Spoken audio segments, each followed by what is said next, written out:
Mae'r staff wedi mynychu sawl cyfarfod datblygiad proffesiynol boed yn gyfarfod ysgol i ysgol, cyfarfod am arweiniad ysgol arweiniol neu'n hyfforddiant gwe.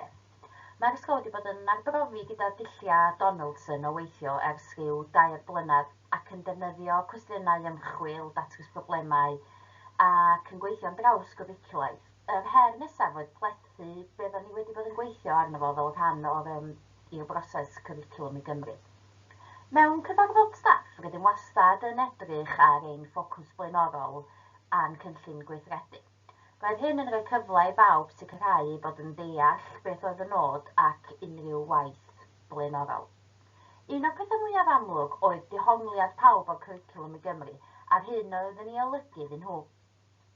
Rydym wedi defnyddio dyddiau HMS, cyfarfodau staff ac amser datblygiad proffesiynol i wylio fideos, edrych ar ddogfennau ac yna ceisio barn a dehongliad pawb.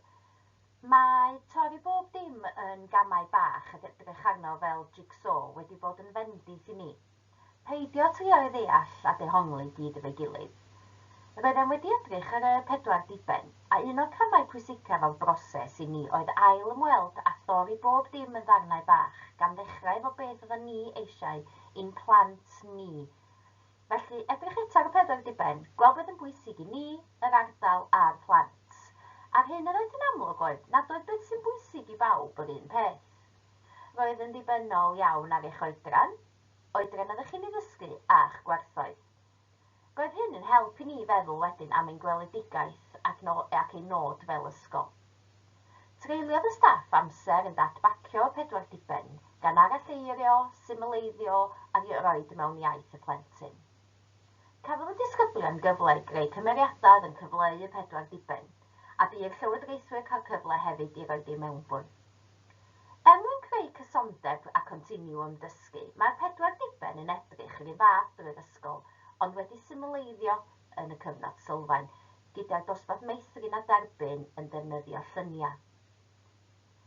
Yn dilyn cyfarfodydd staff, mae pawb yn cael cyfle i arbrofi ac ymchwilio gyda gwahanol dechnegau.